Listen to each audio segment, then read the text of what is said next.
Hello, അപ്പോൾ ഇന്ന് നമ്മളൊരു ഈസി പായസം റെസിപ്പി ആയിട്ടാണ് വന്നിരിക്കുന്നത്. നിങ്ങൾക്ക് ബാക്കി വന്ന ചോറ് വീട്ടിലുണ്ടോ? കുറച്ച് പാലും കുറച്ച് പഞ്ചസാരയും ഉണ്ടോ?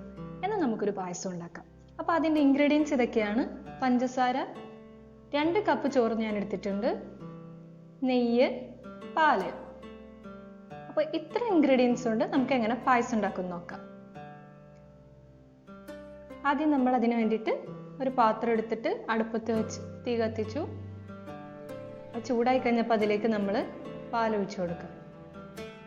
പാൽ ഒഴിച്ചതിൻ്റെ പുറകെ 1 കപ്പ് വെള്ളം കൂടെ ഞാൻ ചേർത്ത് കൊടുത്തിട്ടുണ്ട്. ഇനി അത് നന്നായിട്ടൊന്ന് ഇളക്കുക. ഇനി അതൊന്ന് ചൂടായി വരുമ്പോൾ നമ്മൾ അതിലേക്ക് 2 കപ്പ് ചോറ് ചേർത്ത് കൊടുക്കുക. എന്നിട്ട് നല്ലപോലെ ഒന്ന് ഇളക്കി കൊടുക്കുക. ഇതിപ്പോൾ ഫുൾ ഫ്ലെയിമിലാണ് കേട്ടോ നമ്മുടെ പാലും ചോറും കൂടെ ഉള്ളതിരിക്കണേ. ഇനി നമുക്ക് ഒരു പാത്രം അടുപ്പത്ത് വെച്ച് ചൂടാകുമ്പോൾ അതിലേക്ക് നമ്മൾ എടുത്തു വെച്ച പഞ്ചസാരയിൽ 3/4 ഭാഗങ്ങളും ചേർത്ത് കൊടുക്കാം. ബാക്കി ഞാൻ അവിടെ വച്ചിട്ടുണ്ട്. അപ്പം അതൊന്ന് മെൽറ്റായി വരട്ടെ. ഇതിൻ്റെ ഇടയ്ക്ക് നമ്മുടെ പായസം ഒന്ന് ഇളക്കി കൊടുത്തുകൊണ്ടിരിക്കുക. അപ്പോൾ കണ്ടോ, ഒരു തിളയൊക്കെ വരാൻ തുടങ്ങിയിട്ടുണ്ട്. ഇപ്പോൾ നമ്മുടെ പഞ്ചാര ഉരുകി നല്ല കാരമലൈസ്ഡ് ആയിട്ട് വരുന്നുണ്ട്. അപ്പോൾ അതിലേക്ക് ഇനി 1 ടേബിൾ സ്പൂൺ നെയ്യ് ചേർത്ത് കൊടുക്കാം. എന്നിട്ട് നല്ലപോലെ ഒന്ന് മിക്സ് ചെയ്തെടുക്കാം. എന്നിട്ട് നമുക്കിത് നമ്മുടെ പായസത്തിൻ്റെ മുകളിലേക്ക് ഒഴിച്ചു കൊടുക്കാം. സൂക്ഷിച്ച് ഒഴിക്കണം, നന്നായിട്ട് പൊട്ടിത്തെറിക്കാനുള്ള സാധ്യതയുണ്ട്.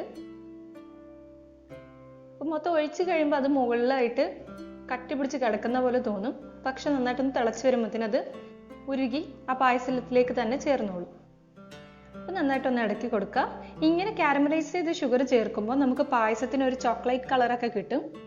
പിന്നെ ഒരു പ്രത്യേക ടേസ്റ്റുമാണ് ഡയറക്റ്റ് ഷുഗർ ആഡ് ചെയ്യണേക്കായും. പിന്നെ നമുക്കൊരു പിഞ്ച് ഉപ്പ് അതിലേക്ക് ചേർത്ത് കൊടുക്കാം. ഇതെന്തിനാന്ന് വെച്ചാൽ നമ്മൾ മധുരം ചെയ്യുമ്പോൾ അതിന് ചെറുതായിട്ടൊന്ന് ബാലൻസ് ചെയ്യാൻ ഉപ്പും ചേർക്കുന്നത് നല്ലതാണ്. അപ്പോൾ നമ്മുടെ പായസം നല്ലപോലെ തിളച്ച് വരുന്നുണ്ട്. അപ്പോൾ ഇത് നല്ലപോലെ തിളച്ചൊന്ന് കുറുകി വരാൻ പാകത്തിന് നോക്കിയിരിക്കാം. അപ്പോൾ ഇടയ്ക്കിടയ്ക്കൊന്ന് ഇളക്കി കൊടുക്കണം, ഇതടിയിൽ പിടിക്കാതിരിക്കാൻ വേണ്ടിയിട്ട്. അപ്പോൾ നിങ്ങൾക്ക് കണ്ടറിയാം, ഒരു ബിസ്ക്കറ്റ് കളറോ അല്ലെങ്കിൽ ബ്രൗൺ കളറോ എന്ത് വേണമെങ്കിലും പറയാം, ഒരു പ്രത്യേകത ഒരു കളറാണ് ഇതിന്. വൈറ്റ് കളർ അല്ല, നല്ല ടേസ്റ്റുമാണ് കാരമലൈസ്ഡ് ചെയ്ത് ഷുഗർ ചേർത്തതിൻ്റെ. അപ്പോൾ ഇത് നന്നായിട്ടൊന്ന് കുറുകി വറ്റി വന്നിട്ടുണ്ട്. നമുക്കത് ഓഫ് ചെയ്ത് എടുത്ത് വെക്കാം. ഇനി നമുക്കിത് സെർവ് ചെയ്യാം. കണ്ടാൽ തന്നെ നിങ്ങൾക്ക് മനസ്സിലാവും നല്ല കുറുകി വന്നിട്ടുണ്ടെന്ന്.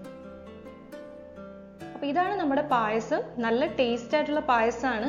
പെട്ടെന്ന് സിമ്പിളായിട്ട് ഉണ്ടാക്കിയെടുക്കാനും പറ്റും. ഇവിടെ ചോറ് വെച്ചാണ് ഉണ്ടാക്കിയിരിക്കുന്നത്. ചോറ് വെച്ചാൽ ചെയ്തിരിക്കുന്നതെന്ന് ആരും പറയില്ല, അത്രയും ടേസ്റ്റാണ്. അപ്പോൾ എല്ലാവരും ശ്രമിച്ചു നോക്കുക.